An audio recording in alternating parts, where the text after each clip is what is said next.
une petite vidéo pour vous expliquer comment résoudre une équation ou inéquation exponentielle ou logarithmique.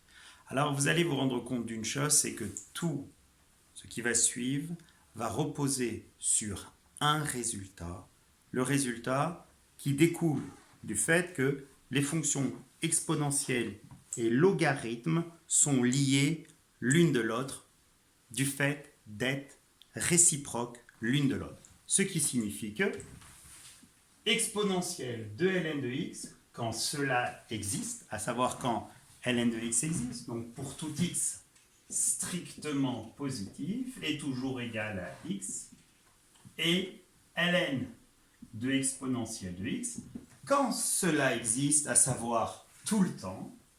Pourquoi tout le temps? Parce que exponentielle de x existe toujours, donc la fonction exponentielle étant définie sur R, et exponentielle de x, quel que soit le réel x, sera strictement positif, ce qui correspond à l'ensemble de définitions de la fonction logarithme népère.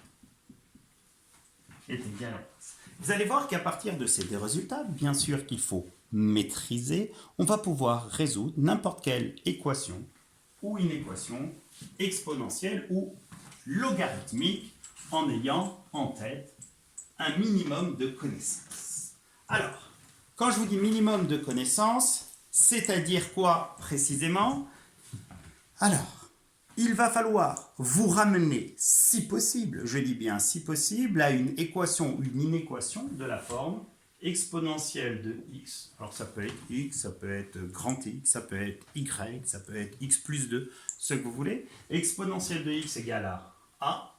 Ou alors exponentielle de x soit supérieure strictement, soit inférieure ou égale. C'est la même chose avec ln de x. ln de x égale b. ln de x strictement inférieur à b. ln de x supérieur ou égal à b. Donc l'objectif étant de vous ramener à ce type d'équation ou d'inéquation. Alors on va commencer par traiter la première, à savoir exponentielle de x égale à a. Donc avant de faire quoi que ce soit, on va se poser la question déjà, est-ce que cette équation est tout le temps définie? Alors, pas de souci, la fonction exponentielle étant définie sur R, avant de résoudre cette équation, on va commencer par déterminer son domaine de définition, qui est ici R. Maintenant, la deuxième question qu'on va se poser, c'est est-ce que c'est possible? Ça veut dire quoi? Est-ce que c'est possible? Vous êtes censé savoir que exponentielle de x, et ceci quel que soit le réel x, c'est un réel qui est strictement positif, et de ce fait, si a, donc on va devoir considérer deux cas de figure, si a est inférieur ou égal à 0, alors comme une exponentielle, à savoir exponentielle de x est un réel strictement positif, exponentielle de x égale à a n'aura pas de solution. Et dans ce cas, l'ensemble des solutions, c'est l'ensemble vide. Et dans le cas où a est strictement positif, c'est-à-dire dans le cas contraire au premier déterminé, alors exponentielle de x égale à a une solution qui est définie en composant par la fonction ln. En ce sens que on aurait ln de exponentielle de x égale à ln de a, qui existe parce que a est strictement positif, et parce que la fonction ln est une fonction strictement croissante. Et dans ce cas, en reprenant la remarque de début d'introduction, ln de exponentielle de x étant toujours égal à x, on aurait x égale ln de a. Donc la solution, c'est ln de a. En conclusion, l'équation exponentielle de x égale a soit pas de solution si a est inférieur ou égal à 0, soit une solution si a est strictement positif, et cette solution est précisément ln de a. Alors maintenant, on va prendre l'équation ln de x égale à b.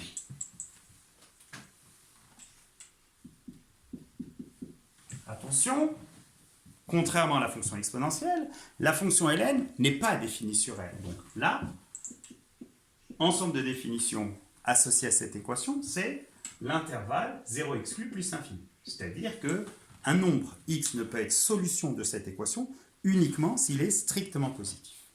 Alors ici, pas de difficulté, pas de cas à distinguer, vous composez directement par la fonction exponentielle. Vous aurez alors exponentielle de ln de x égale à exponentielle de b. Ce qui est possible est équivalent du fait que la fonction exponentielle est strictement croissante sur R. Exponentielle de ln de x, on a vu que ça faisait x, quand x était strictement positif, égale exponentielle de b. Et dans ce cas de figure, l'équation ln de x égale b a, quoi qu'il advienne, et ceci quelle que soit la valeur de b, une seule solution qui est exponentielle de b. Donc on a fini en ce qui concernait les équations exponentielles au logarithme, attention, celle de base, c'est-à-dire se ramenant à exponentielle de x égale a ou ln de x égale b. Et maintenant, comment faire pour résoudre une équation plus complexe? Par exemple, si je venais à considérer 2 exponentielles de 3x moins 5 moins 7 égale à 0. Alors, si je considère cette équation, on va essayer, étape par étape, à nous ramener à celle, modèle, celle de la forme exponentielle de quelque chose égale à 1. Donc ici, par équivalence, on a 2 exponentielle de 3x moins 5 égale à 7. Attention, après avoir déterminé, gardez en tête, le domaine de définition qui ici est R. Donc on aurait exponentielle de 3x moins 5 égale 7 demi. De là, la question que l'on se pose, c'est est-ce que ce 7 demi est bien un nombre strictement positif? C'est de toute évidence le cas. On compose par la fonction ln. En précisant, car la fonction ln est une fonction strictement croissante sur 0 plus infini. Et de là, on a terminé, quasiment. Ln de exponentielle de x ou de u ou de k se simplifie du fait de la réciprocité des fonctions ln exponentielles.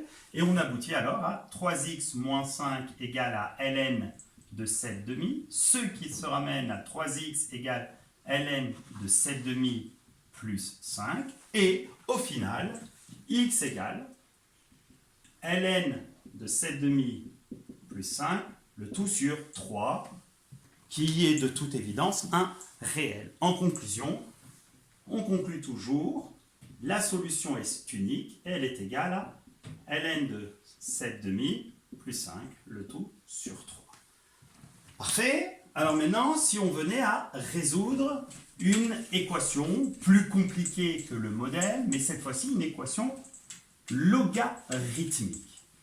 Alors, si je venais à résoudre, par exemple, 5, ln de moins 2x plus 3, plus 2 égale à 0. Attention, j'insiste. Ne commencez pas mécaniquement, comme des robots, des machines, des personnes formatées, à essayer d'écrire cette équation de manière plus simple pour composer par la suite par l'exponentielle. La première des choses à faire, je le répète et je le répéterai, c'est de déterminer le domaine de définition. Alors attention, il y a un logarithme népérien, la fonction logarithme n'étant pas définie sur R, il y a une condition à imposer. Donc il faut que moins 2x plus 3 soit strictement positif, ce qui fait moins 2x strictement plus grand que moins 3x plus petit que moins 3 sur moins 2, ce qui fait 3 demi. Du fait que le nombre par lequel on vient de diviser moins 2 est un nombre strictement négatif, donc notre domaine de définition, c'est moins l'infini, 3 demi exclu. C'est-à-dire qu'un nombre ne peut être solution que s'il est sur cet intervalle. Alors maintenant, sur cet intervalle, on va raisonner par équivalence en résolvant cette équation, en nous ramenant étape par étape au modèle du départ. Donc on aura 5 ln de moins 2x plus 3 qui serait égal à moins 2, ce qui fait ln de moins 2x plus 3 est égal à moins 2 cinquièmes. Et là, on compose par la fonction exponentielle. Donc on va avoir exponentielle de ln de moins 2x plus 3 égale exponentielle de moins 2 cinquièmes. Après avoir précisé que ceci n'est vrai que parce que la fonction exponentielle est strictement croissante, cette fois-ci sur R. Donc exponentielle de ça égale exponentielle de ça. Or, d'après la réciprocité des fonctions exponentielles et ln, on se ramène tout simplement à moins 2x plus 3 égale à exponentielle de moins 2 cinquièmes. Ce qui fait moins 2x égale exponentielle de moins 2 cinquièmes moins 3, d'où x égale exponentielle de moins 2 cinquièmes moins 3 divisé par moins 2, que l'on peut écrire tout simplement sous la forme 3 moins exponentielle de moins 2 cinquièmes divisé par 2. Pour cela, j'ai juste multiplié numérateur et dénominateur par moins 1. Et la question qu'on va se poser, sans utiliser des calculatrices, est-ce que cette supposée solution en est réellement une? Et pour que ce soit une solution, il faut qu'elle soit dans cet intervalle, dans ce domaine de définition.